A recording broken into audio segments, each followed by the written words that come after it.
지난번 출연하시고 삼성전자 하이닉스가 다 흐름이 좋습니다. 그때 주가보다는 네. 지금 완전 레벨업이 된 그렇죠. 상태 같은데. 특히 전자 같은 경우에는 종가 기준, 뭐 이제 고점 기준으로는 이제 역사적 신고가를 한번 달성을 했고요. 시장에서 가장 강하게 보고 있습니다. 뭐 다른 소부장들보다도 지금 가장 좋은 흐름들을 좀 보여주고 있는데요. 일단 최근에 엔비디아가 삼성 파운드리를 공식 파트너로 추가했다라는 코멘트가 좀 있었습니다. 이 의미가 뭘까요? 조금은 정확한지 모르겠는데 네, 파운드리 공식 파트너가 됐다는 얘기는 아니고 네, 엔비디아의 엔비링크 생태계가 있어요. 그렇죠. 네, 그래서 그거는 엔비링크라는 게 뭐 같은 GPU끼리 같은 CPU끼리가 아니라 네, 서로 이종 반도체 칩끼리의 네. 통신을 굉장히 빠르게 해주는 네, 그런 스위칭을 빠르게 해주는 그런 시스템인데 거기에 삼성전자가 이제 합류했다라는 정도 들 수 네. 있었거든요. 네, 네. 거기서 삼성전자 역할이 뭔지는 지금 정확히 나온 게 없고요. 그렇군요. 네. 사실은 이제 그 부분에서 삼성전자도 이제 그런 쪽의 것들을 많이 했잖아요. CXL이라든지 네. 익스프레스 링크 같은 거. 네. 그게 결국에는 그런 기술들의 접점이 있지 않았을까라는 생각을 하고 있습니다. 네, 그렇군요. 일단은 엔비디아가 삼성전자가 어쨌든 엔비디아의 뭔가 생태계 안에 들어갔다. 뭐 이제 그 HBM 공급도 공급이지만 그런 뭔가 생태계 안에 들어갔다는 것에 있어서 큰 의미가 저는 있다라고 보는데 이렇게 된다라고 하면 삼성전자는 어떤 효과가 조금 있을까요? 근데 이번에 어떤 그거 자체로는 큰 영향이 있다고 보기는 어렵고요. 네. 역시 다 이제 우리가 궁금해하는 거는 네. HBM의 납품이 정말 시작된 건지 네.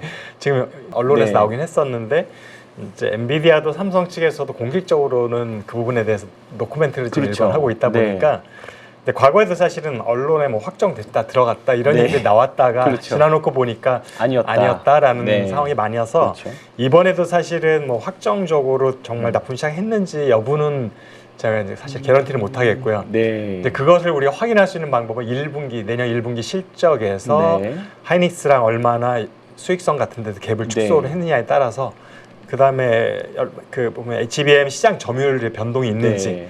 이런 것들을 보면은 엔비디아라는 큰 고객을 이제 확실하게 잡은 것인지 아니면 아직까지도 테스트 중인지라는 것들을 우리가 확인할 수는 있습니다. 네. 딱 삼성전자 공식 홈페이지에 오피셜로 탁 떠야 되는데 아마 근데 그런 건 어느 회사도 공식 홈페이지에 그럴까요? 하지는 않고요. 이제 근데 그런 것들을 사실은 오히려 고객사 쪽에서 해주면 사실은 나타나는 거고 네. 하이닉스 같은 경우는 엔비디아 CEO가 뭐 수차례에 걸쳐서 좋은 네. 파트너 뭐 계속 그렇죠. 땡겨달라 빨리 네. 물건을 달라라고 네. 하니까 당연히 우리가 아는 거지 네. 하이닉스 쪽에서 우리는 엔비디아 납품을 하고 있습니다라고 공식적으로 한 적은 없는 것 같아요. 그렇군요. 6세대가 HBM4입니다. 뭐 HBM6가 6세대가 아니라 헷갈리실 수도 있는데 이제 중간중간에 이제 2라는 게 붙어서 조금 이제 세대 수와는 조금 이제 처집니다. HBM4 그러니까 내년부터 하이닉스가 엔비디아에 납품할 걸로 보이는 6세대에서는 삼성전자가 사실 처음에 이 이야기 나왔을 때 정교에서 조금 뒤에 있는 애가 갑자기 어떻게 1등 하느냐 그 이야기 사실 많이 했었어요. 예를 들어 정교 1등 하던 애가 1등 할 확률이 높지 정교 한 20, 30등 하는 애가 어떻게 갑자기 1등 할 수 있겠느냐 그 코멘트를 많이 했었거든요. 근데 박사님께서 보시기에는 6세대에서는 삼성전자도 많이 따라잡을 수 있을 가능성이 있다라고 보시는 건가요? 그러면?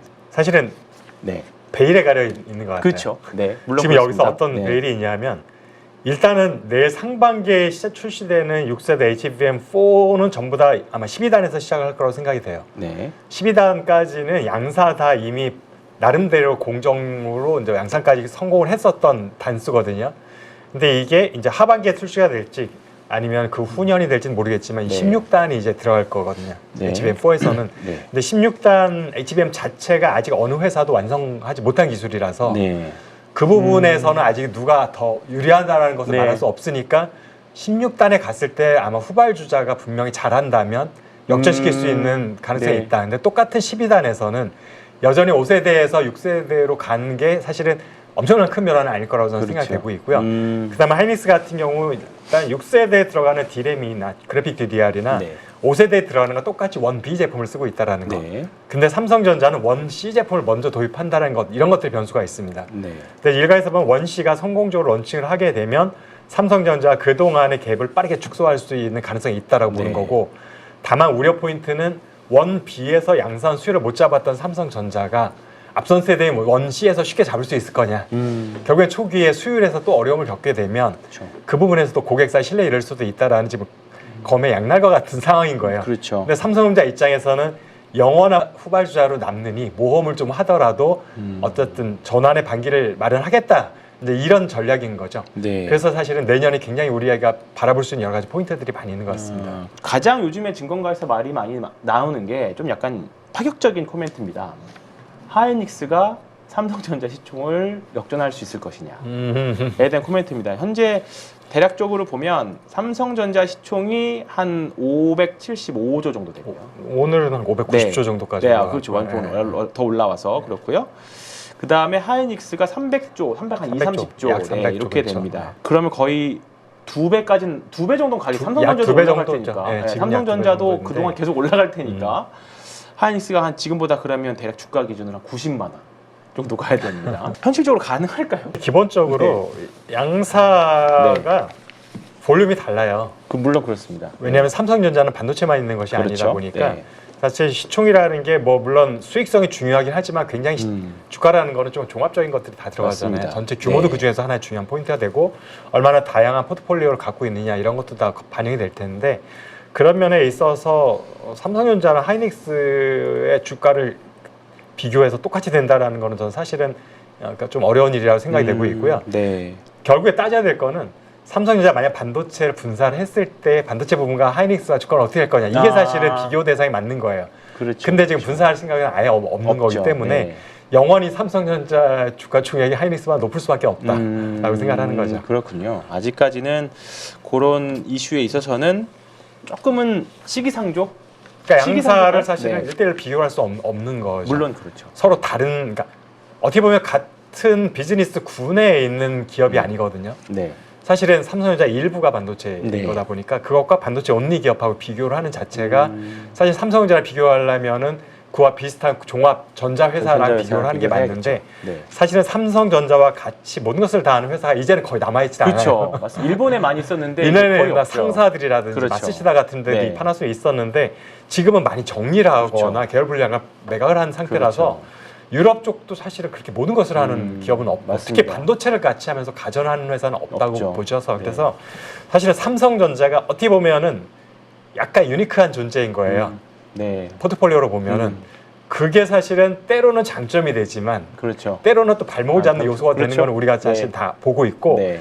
그래서 사실은 반도체만 있는 기업들은 주가라는 것들이 그냥 심플하게 반도체 사이클에 따라서 움직여주는데 그렇죠. 삼성전자는 거기에 그렇죠. 좋을 때는 편승할 때도 있지만 때로는 소외되기도 때도 하는 있고. 것들이 그렇죠. 이제 주가 측면에서 봤을 때 그런 복잡한 요인이 있다라는 것도 투자자분들은 조금은 이해를 하시고 접근하는 게 좋을 것 같습니다. 알겠습니다. 그래서 단순하게 하이닉스와 삼성전자 시총을 비교 또는 뭐 역전한다 이렇게 보기에는 뭐 역전할 수도 있죠. 불가능한 건 아니니까. 근데 단순하게 볼 이야기는 아니다. 그 말씀해 주셨고요. 지금 하이닉스 보면 사실 나쁜 이야기는 거의 없습니다. 다 계속 좋은 이야기만 나오고 내년에도 역시나 그럴 거고. 그다음에 미국에 있는 빅테크들 보면 계속 투자는 계속 하고 있죠. 돈을 버는 거는 뭐 나중에 가서 까보고 돈은 일단은 계속 투자는 하고 있는데 그러려면 투자의 대부분은 결국 반도체, HBM이 될 건데 하이닉스가 일단은 아직까지는 HBM 시장에서 패권을 잡고 있는 것 같습니다. 근데 다 좋은 점 말고요. 조금 우려되는 점도 혹시 생각하셨던 게 있나요? 그렇죠. 우리가 좀 투자자 입장에서 지금 주가 너무 높다 보니까 그렇죠. 지금이라도 들어가도 돼라고 네. 할 때는 뭔가 내년에도 치고 올라갈 수 있는 기대감이 있지 않으면 좀 망설일 수밖에 없는 그렇죠. 상황인데 네, 맞습니다. 그래서 우리가 사실은 결국에 HBM 시장 그거는 결국 또 AI 시장을 같이 봐야 되는 상황이고요. 네. 지금 제가 계속 작년 연초부터 얘기했던 것들이 2024년과 2025년은 AI 시장 좋을 수밖에 없다. HBM도 그럼 따라서 좋을 수밖에 없다. 그렇죠. 왜냐하면 기업들의 데이터 센터 교체 주기도 어느 정도 맞물려 있었고 네. 그 한동안 그 전에 몇 년 부진했었거든요. 데이터 네. 센터 쪽 네. 투자가. 근데 그게 이제 교체 수위가 지연됐던 것들이 코로나 이후에 시작이 2023년 말부터 시작이 됐던 거고요. 네. 그래서 최소한도 2년 정도 그 랠리가 가는 거죠. 네. 그래서 올해까지는 좋을 거라고 늘 말씀드렸고 네. 자 내년이 됐을 때 결국에는 현재 AI 데이터 센터를 가장 많이 투자하는 기업들이 빅테크 기업들 그다음에 클라우드 서비스 기업들이 그렇죠. 있는데 네. 이 기업들이 그럼 내년에 KPX가 어떻게 계획되어 있느냐라는 것을 보는 것들이 일단 1차적이잖아요. 그렇죠. 거기서 우리가 이제 점차적으로 스트림을 따라서 이제 올라와야 되는 건데 네.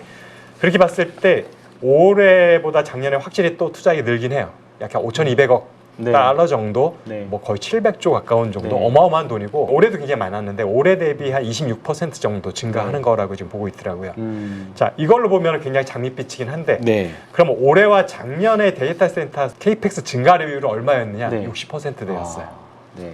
그 얘기는 2년 연속 60%였다 이제 25% 정도로 쭉 떨어진다. 증가율이 줄어든다. 증가율이 낮아지는 네. 거고 후년에는 또 낮아질 수도 그렇죠. 있는 거고 그 얘기는 이제 성장률을 놓고 본다면은 둔화될 수밖에 없는 시기였다. 왜냐하면 이미 많이 깔아놨기 때문에 그렇죠. 이제부터는 돈을 벌기 위한 그 뒷단에 돈을 집중해야 되는 거죠. 모델을 만들고 알고리즘을 만들고 네. 서비스를 만들고 고객하고 네, 네. B2B 모델을 만들어야 되는 시점이 이제 내년부터는 다가오기 때문에 하드웨어를 까는 것도 계속 깔긴 하겠지만 증가율은 둔화될 수가 없다. 그래서 결국에는 HBM 판매량이 올해보다 늘겠죠. 늘긴 늘겠죠. 늘겠죠. 근데 네. 이것이 증가율, 그러니까 그렇죠. 엔비디아도 마찬가지로 항상 맞습니다. 매출 증가율이 떨어지는 걸 보면서 주가가 출렁출렁 했었는데 그렇죠. 내년이 되면은 더 심하게 느껴질 수밖에 없다. 증가율로 봤을 때는 네. 이런 면들이 AI 시장과 HBM 시장의 투자자 입장에 봤을 때에 여전히 성장을 하고 있는 건 맞지만 이제 심리적으로 느낄 때에는 그렇죠. 부담이 될 수도 있는 네, 부분이 네. 있는데 이런 부분들도 사실은 한국에도 결국에는 HBM 관련된 주들, 뭐 한미반도체 네. 포함해서 투자하는 분들은 내년 되면 좀 뭔가 그런 둔화의 조짐이 확실히 나타날 수밖에 없다라는 것들은 네. 미리 좀 생각을 하시는 것도 좋을 그렇죠. 것 같습니다. 가장 큰 영향을 미치는 게 트럼프의 계속 관세와 관련된 코멘트들입니다. 무역 전쟁 네. 관련된 부분. 이렇게 되면 이제 계속 점점 신뢰를 또 반대인 것 같아요. 트럼프가 한마디 하면 결국은 또 타코 때문에 트럼프 겁먹고 또 다시 주가 이번 주가 대표적으로 그랬죠. 이 관세와 관련된 무역 전쟁과 관련된 이슈를 어떻게 우리가 반도체 투자에 이용해 볼 수 있을까요? 지금 사실은 한국 입장에서는 이제 두 가지의 특히 반도체 투자자들의 입장에서는 네.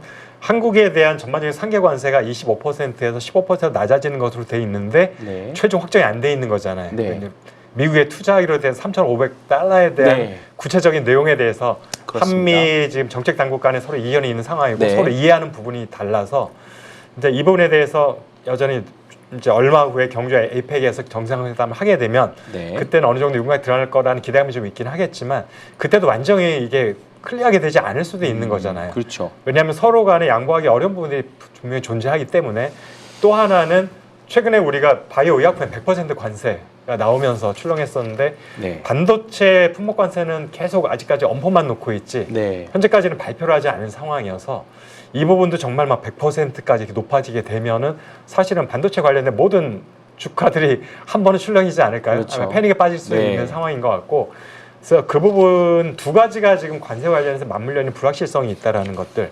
근데 이 부분이 먼저 확정되지 않으면은 중장기적으로 어떤 흐름을 잡기가 좀 어려운 것 같아요. 네. 왜냐면 단기적으로 주가가 올랐다라는 고점이 다가왔을 거라는 불안감이 있는 상황 안에 불확실성이 해소되지 않았다라는 것들은 결국에는 당분간은 투자자들 입장에서 불안감으로 존재할 수밖에 없는 거고 그 다음에 우리가 또 하나는 이제 환율 부분인데 네. 지금 환율도 지금 사실은 작년 이맘때쯤에 정치적인 이슈 때문에 굉장히 급등했었던 환율이 그렇죠.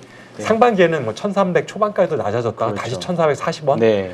이 부분이 사실은 이것도 어떻게 보면 반도체 시장에서는 지금 두 가지 양면성을 갖고 있는 거예요.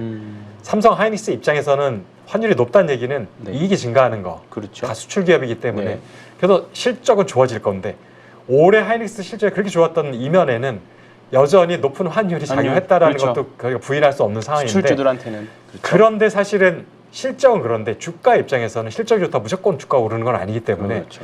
주가가 오르려면은 주식을 사려는 돈이 더 많아야 되는 거죠. 팔려는 돈보다는 네. 그렇게 봤을 때 환율이 높아진다라는 것들은 외국 자금이 한국으로 들어오는 것들을 망설이게 하는 요인 내지는 거꾸로 오히려 투자 자금을 일부러 회수해서 다시 본국으로 가져가려는 요인이 될 수 있는 거라서 그래서 환율이라는 것들은 실적에는 좋지만 반도체 기업의 실적에는 좋지만 반도체 주가에는 악영향을 끼칠 수 있는 두 가지 영향을 다 가지고 있다.